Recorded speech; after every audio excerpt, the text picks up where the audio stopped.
Amados hermanos de Iglesia Héroes de la Fe, nos encontramos en este 1 de noviembre de 2020 para continuar con nuestra clase de escuela bíblica en el libro de Lucas.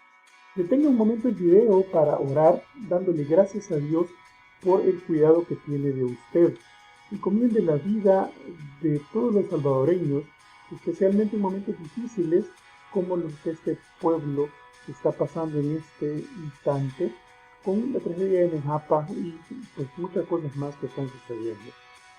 Para entender la lección del día de hoy, hemos de decir que los principales judíos están empezando a identificar en Jesús a una verdadera amenaza a su privilegio.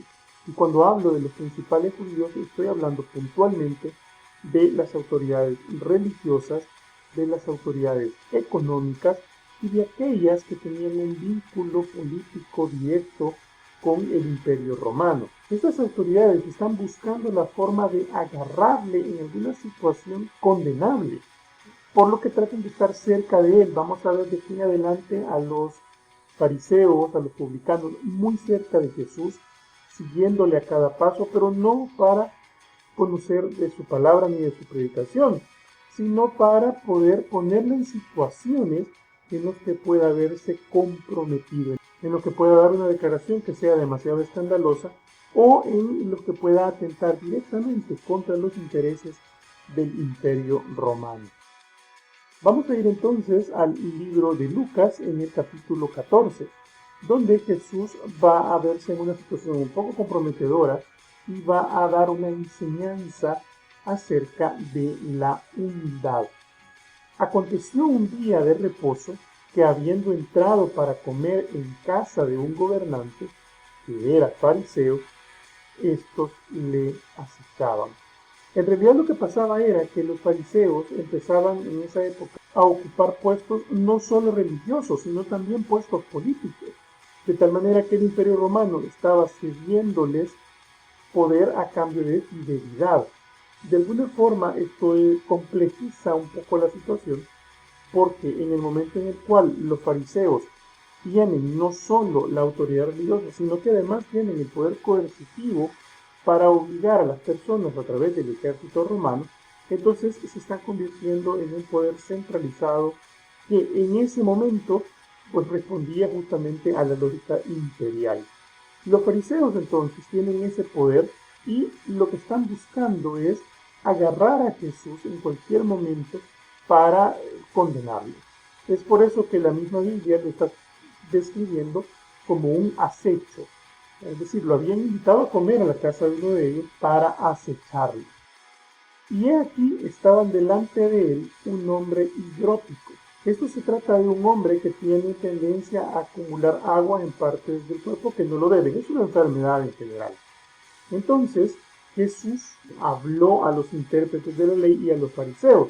Recordemos que estamos en día de reposo, por lo tanto no lo podía sanar según las reglas socialmente establecidas. Pero Jesús parece que el día favorito para hacer sus cosas es el día de reposo, precisamente porque lo que busca es provocar la ira de los fariseos, provocar que ellos vayan buscando una condena pública. Entonces Jesús habló a los intérpretes de la ley y a los fariseos diciendo: es ilícito sanar en el día de reposo. Mas ellos callaron, y él tomándole le sanó y le despidió. Pero ¿por qué ellos callaron? No era en sí porque no tuviesen una respuesta. Ellos sí que tenían una respuesta y de hecho la habían predicado por cientos de años. Ellos claramente habían dicho que no había que hacer nada de eso. De hecho, ellos ni siquiera, fíjese, ni siquiera oraban en el día de reposo por los enfermos, ni nada por el estilo, porque es que eso era completamente aberrante. Y entonces, ¿por qué no le respondieron? Porque callaron. Justamente callaron porque ellos estaban esperando que él hiciera. Precisamente ellos estaban buscando, estaban propiciando que Jesús cometiese el error, según su propia lógica, de sanar en día de reposo. Y justamente lo hizo. Él lo tomó, lo sanó y lo despidió. Pero esto, desde luego, responde a una estrategia tanto de Jesús como de los fariseos. ¿Por qué de Jesús? Porque Jesús los está increpando y dirigiéndose a ellos dijo: ¿quién de vosotros, si su asno o su buey cae en algún pozo, no lo sacará inmediatamente, aunque sea en día de reposo? Y no le podían replicar estas cosas. ¿Qué es lo que está pasando acá? Vean, lo que está pasando acá es que Jesús siempre va a atacarles por el lado económico, porque era bien sabido que los fariseos se daban una gran vida, tenían una gran capacidad adquisitiva muy por encima del pueblo. Es decir, los fariseos vivían en opulencia dentro de una lógica de extrema pobreza que en ese momento figuraba. Entonces, ¿por qué Jesús siempre va, porque no es la primera vez que lo hace, siempre va a golpear sobre esa parte económica? Justamente porque era la que despertaba la mayor vergüenza ante ellos que se exponía, predicaban la austeridad de los hijos de Abraham. Y cuando les hace referencia a que si su asno o su buey cae en algún pozo en el día de reposo, en realidad lo que les está diciendo es: miren, ustedes tienen asnos, ustedes tienen bueyes, ustedes tienen intereses económicos, intereses comerciales que van a defender. ¿Y cómo me van a decir a mí que no puedo sanar a alguien que lo necesita si ustedes pueden hacer esto con su pueblo y sus asnos? ¿Qué vale más, un hermano judío o los animales que ustedes tienen? Jesús lo que les está poniendo es una encrucijada, les está poniendo una pregunta que, pues cualquiera que sea la respuesta, ellos se van a ver severamente comprometidos, porque es que si dicen que vale más el buey o el asno, pues no se van a ver nada bien. Pero es que luego si dicen que hay que sanarlo, entonces están contradiciendo absolutamente todo lo que han dicho por décadas. En ese sentido, entonces, es muy necesario entender que lo de Jesús va muchísimo más allá de un mero acto de sanación. Digamos que el hombre que está ahí enfermo ha sido la excusa perfecta para poder martillar, para poder machacar sobre ese tradicionalismo fuera de contexto, sobre ese tradicionalismo que, lejos de abonar en algo al verdadero crecimiento espiritual de un pueblo, pues lo que lo convertía en un ritualismo, en una costumbre que había que ir ya desmembrando de una vez.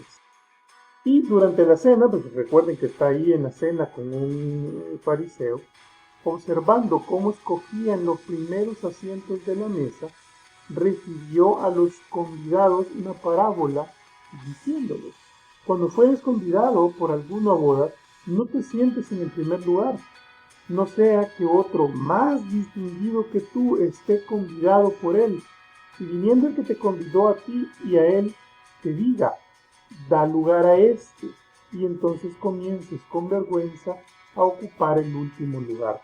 Parece que Jesús les está dando una especie de consejo social, alguna, digamos, una nueva costumbre para no verse luego en situaciones de vergüenza, pero la verdad es que no. Fíjense que es interesante porque Lucas registra aquí que no se trata de un consejo. Dice: refirió convidados una parábola. Las parábolas eran esas historias que Jesús usaba para enseñar algo de manera oculta, para irse por un lado y decir otra cosa. Entonces debemos leer esto como lo que es, como una parábola.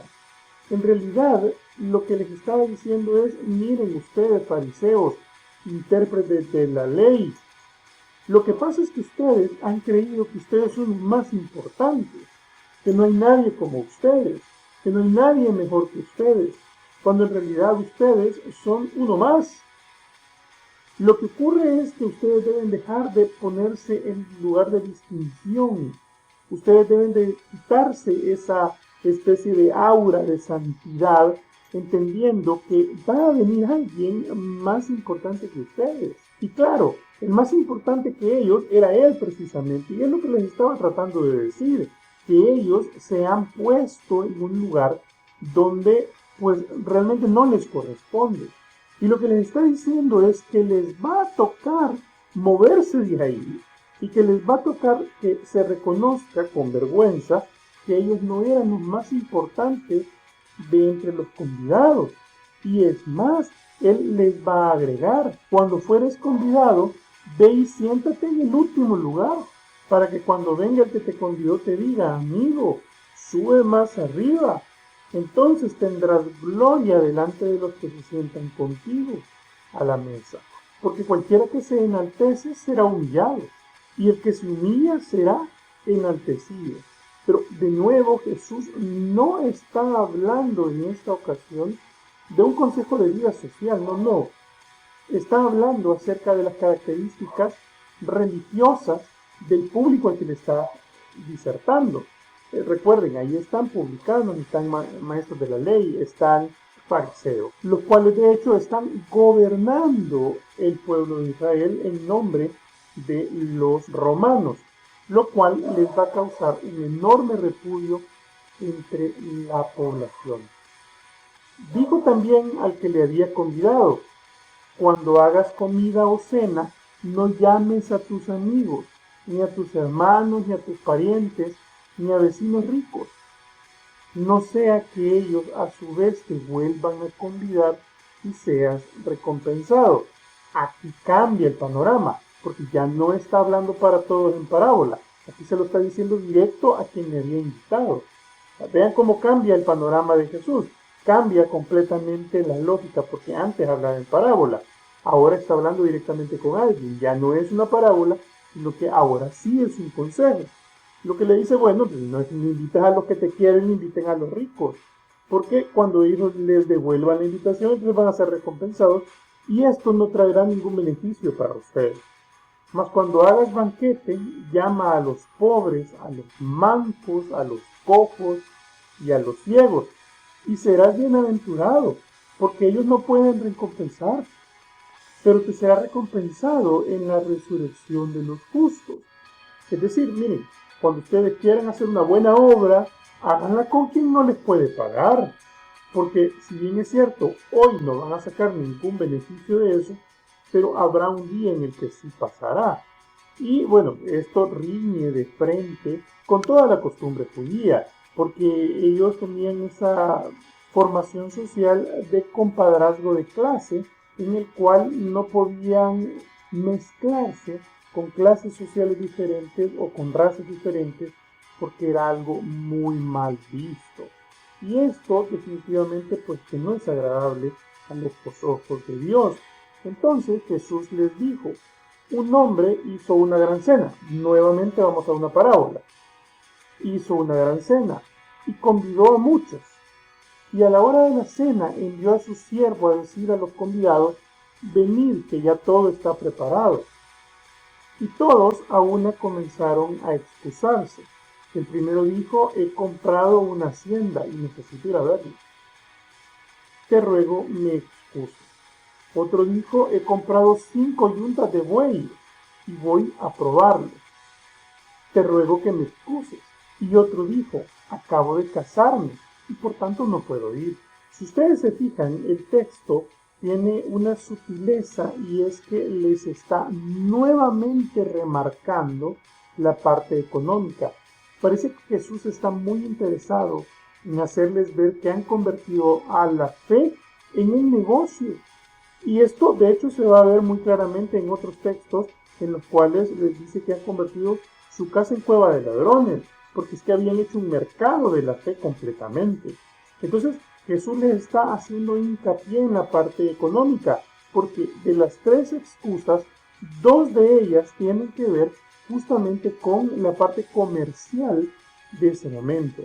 Pero ven que en este caso ya no está acusando directamente a los fariseos, no les está dando una especie de lección a ellos en particular, sino en general al pueblo judío, porque esa comida a la cual estaba invitando este personaje de la parábola, pues más bien tiene que ver con ese mensaje de Cristo salvífico, invitando a comer con el Señor, a tener una verdadera convivencia con su Padre. Pero lo que les está diciendo, pues no, miren, yo los estoy invitando, pero ustedes, judíos, ustedes, mi pueblo, ustedes, pueblo que mi Padre escogió, pues no quieren venir. Ustedes lo que están haciendo es poniendo excusas, y la mayoría de sus excusas tienen que ver con causas económicas, porque lo que ustedes quieren mantener es su estatus. Pero entonces, ¿qué es lo que va a pasar? Como yo quiero tener a mis invitados, lo que voy a hacer es, pues, mandar por otros invitados. Vuelto el siervo hizo saber todas estas cosas a su señor. Entonces, enojado, el padre de familia dijo a su siervo: ve pronto por las plazas y las calles de la ciudad y trae acá pobres, mancos, cojos y ciegos.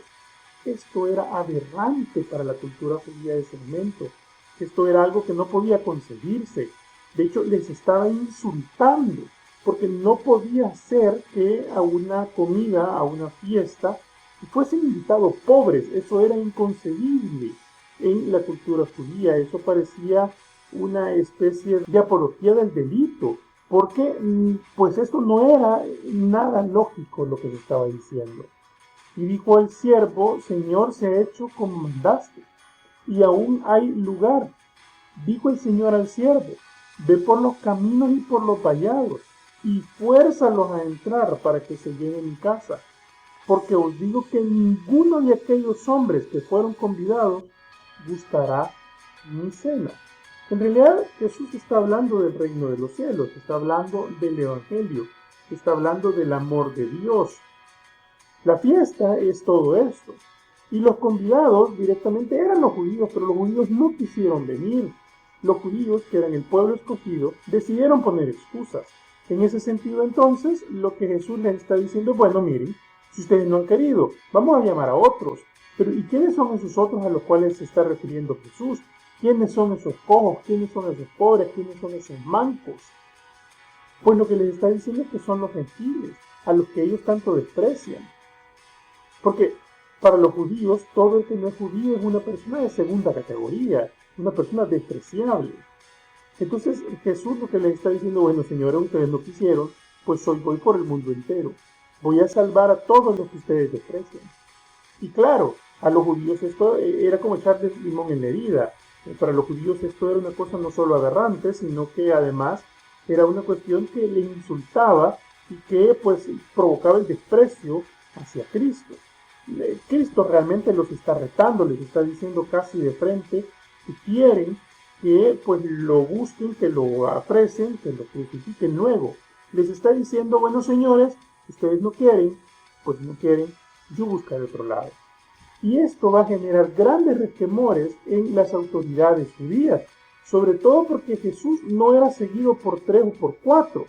Dice que grandes multitudes iban con él, y volviéndose les dijo: si alguno viene a mí y no aborrece a su padre y madre y mujer e hijos y hermanos y hermanas, y aún también su propia vida, no puede ser mi discípulo. Y el que no lleva su cruz y viene en pos de mí, no puede ser mi discípulo.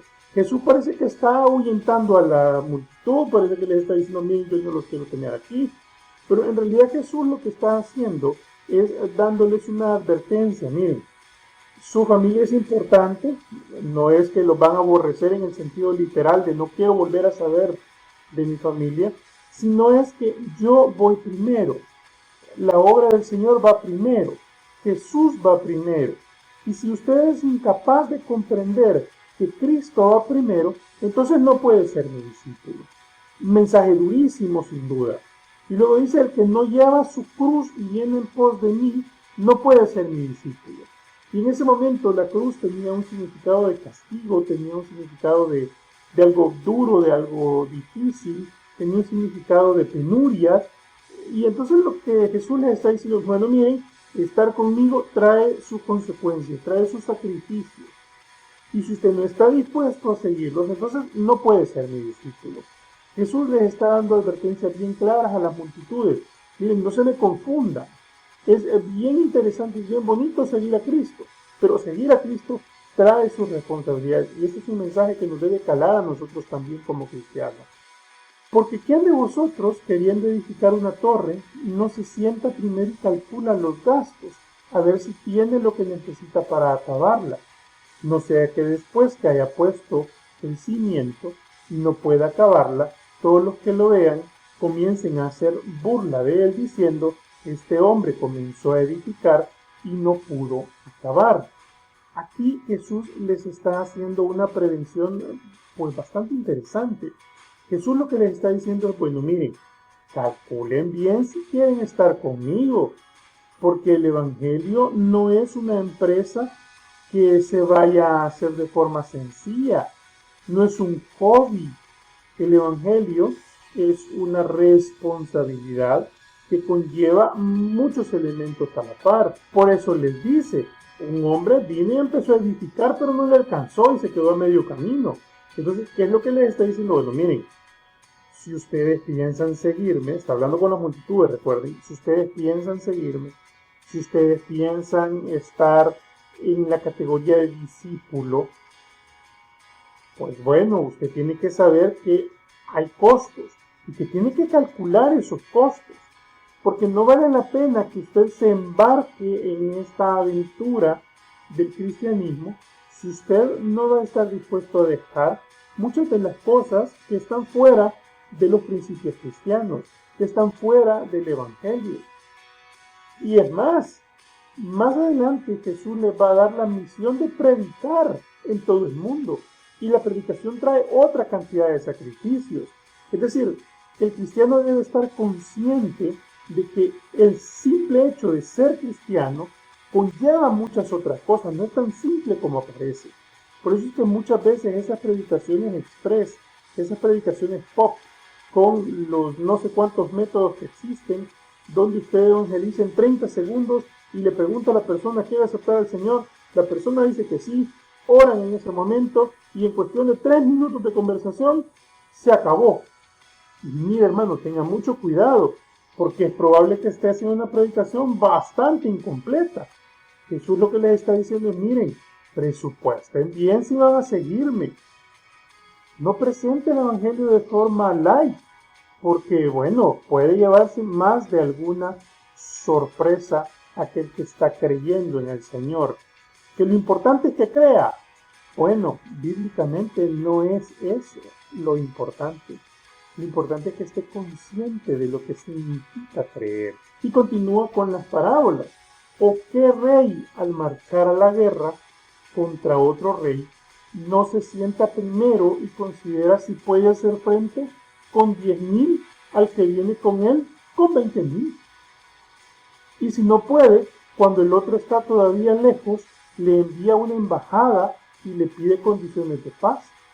Así pues, cualquiera de vosotros que no renuncia a todo lo que posee, no puede ser mi discípulo.